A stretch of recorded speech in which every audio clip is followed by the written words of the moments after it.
जी बिस्मिल्लाहिर्रहमानिर्रहीम। अस्सलाम वालेकुम स्टूडेंट्स। मेरा नाम हैदर अली डॉक्टर। हम सेकंड ईयर क्लास का सब्जेक्ट कर रहे हैं कैलकुलस एंड एनालिटिक ज्योमेट्री। उसमें हमने चैप्टर नंबर 4 की लेक्चर सीरीज स्टार्ट की हुई है introduction to analytic geometry. Introduction to analytic geometry में हमने जो लेक्चर सीरीज स्टार्ट की हुई है उसमें हम अपनी एक्सरसाइज सॉल्व कर रहे हैं। एक्सरसाइज हमारे पास 4.4। उससे पहले हमने 4.3 तक सॉल्व कर लिया था। 4.4 हमने लास्ट लेक्चर में स्टार्ट की थी, उसका क्वेश्चन भी सॉल्व किया था हमने। आज हम करते हैं 4.4 का क्वेश्चन नंबर 4 स्टार्ट। सॉल्व करेंगे इसको। स्टेटमेंट देखते हैं इसकी। हमारे पास स्टेटमेंट गिवन है, find the condition that the lines y equals to m1x plus C, y equals to m2x plus C, y equals to m3x plus c3 are concurrent. कि ये जो तीन लाइंस है ये कंकरेंट हैं। आप हमें कंडीशन बताएं, ठीक है, कि किस कंडीशन पे ये तीनों लाइंस आपस में कंकरेंट होंगी। अब लाइंस कंकरेंट कब होती हैं? यहाँ पे हमारे पास एक क्वेश्चन है कि लाइंस कंकरेंट कब होती हैं। कंकरेंट लाइंस तब होती हैं जब हमारे पास तीनों लाइंस एक ही पॉइंट में से पास करें। तीनों लाइंस अगर एक ही पॉइंट में से पास हों तो हम कहते हैं कि ये लाइंस आपस में कंकरेंट है। अब यहाँ पे है कि तीनों लाइंस एक ही पॉइंट में से पास कैसे होंगी, हमें कैसे पता चलेगा कि ये कंकरेंट हैं? उसके लिए हम क्या करते हैं कि इन तीनों लाइंस का जो कोफिशिएंट्स हैं एक्स वाई एंड जी के, उसका हम डिटर्मिनेंट ले लेते हैं। अगर उसके डिटर्मिनेंट की वैल्यू इक्वल्स टू जीरो है, बेशक तीन लाइंस है, आपने इनके डिटर्मिनेंट लेना है। डिटर्मिनेंट का अगर आंसर जीरो आ जाए तो हम कहते हैं कि लाइंस आपस में कंकरेंट। ठीक है जी। इसका हम सोल्यूशन स्टार्ट करते हैं। यहाँ पे हमें बताया गया है, पूछा यह गया है कि आप वो कंडीशन बताएं जिस कंडीशन पे ये लाइंस आपस में कंकरेंट होंगी। हम कंकरेंट की कंडीशन को यूज करके ही इनकी कंडीशन फाइंड आउट करेंगे। कंकरेंसी की कंडीशन हमारे पास है कि उसका डिटर्मिनेंट लेंगे, डिटर्मिनेंट के आंसर जीरो आ जाए तो वो लाइंस आपस में कंकरेंट होती हैं, वहां से हम उसकी कंडीशन फाइंड आउट कर लेंगे। जी, इसका सोल्यूशन स्टार्ट करते हैं हम। हमने लाइन ले ली, इसको हमने सिंप्लीफाई किया। यहाँ पे ये जो y है, y को हमने दूसरी साइड पे शिफ्ट कर लिया तो ये इक्वेशन बन गई m1x minus y plus c one equals to zero.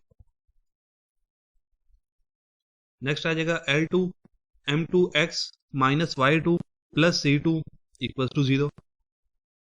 Next भी हमने किया L3 m3x minus y plus c3 equals to zero. ये तीनों लाइंस को हमने सिंप्लीफाई करके अपनी इक्वेशन बना ली। As we know that the lines are concurrent, हमें उसने बताया हुआ है कि लाइंस कंकरेंट है, हमने सिर्फ उसको कंडीशन बतानी है। अभी हमने कहा था कि इनका डिटर्मिनेंट ले ले तो वो इक्वल्स टू जीरो आना चाहिए। देखें, एक्स के साथ जो कोफिशिएंट है वो क्या है, m1, y के साथ -1 constant number c1, m2 -1 c2, m3 -1 c3। अब इनका डिटर्मिनेंट का आंसर जीरो के इक्वल है, यहां से हमने कंडीशन निकालनी है।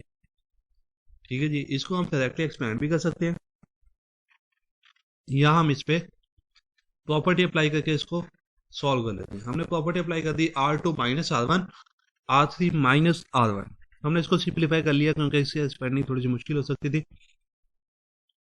पहले R2 माइनस R1 अप्लाई किया, रो 2 माइनस रो 1,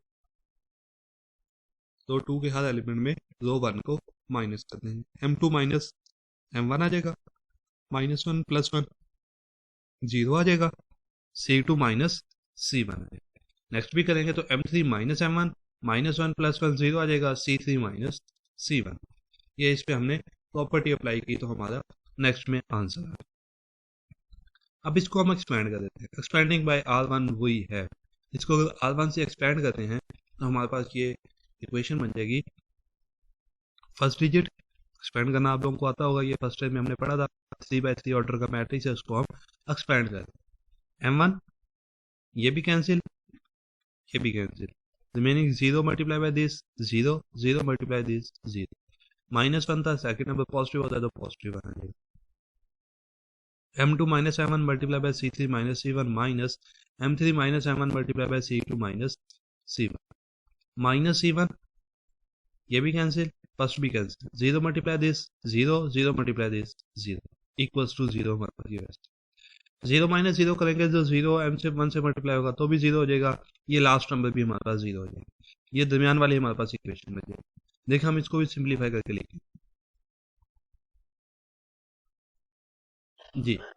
ये बच गया था हमारे पास m2 minus M one C three minus C one minus m3 minus M one C two minus C one. ये नेगेटिव में आ रही है वैल्यू। नेगेटिव वाली वैल्यू को हमने इक्वेशन की दूसरी साइड पे शिफ्ट करेंगे तो वो पॉजिटिव हो जाएगी।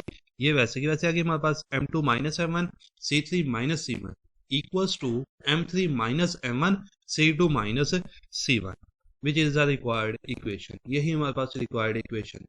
देखिए हमें इक्वेशन तीन लाइंस की इक्वेशन दी गई थी और हमें कहा गया था कि ये कंकरेंट है। आपने फाइंड आउट करना है कि इनकी कंडीशन क्या होगी, किस कंडीशन पे ये कंकरेंट होगी। ये हमारे पास कंडीशन है कि अगर ये दोनों आपस में इक्वल हो तो हमारे पास ये लाइंस आपस में कंकरेंट होगी। कंकरेंसी की कंडीशन आप लोगों को याद होनी चाहिए। कंकरेंट कब होती हैं?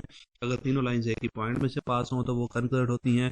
कंकरेंसी की कंडीशन क्या होती है कि आप उनके कोफिशिएंट्स का डिटर्मिनेंट ले लें, डिटर्मिनेंट इक्वल्स टू 0 आ जाए तो हम कहते हैं कि ये लाइंस आपस में कंकरेंट।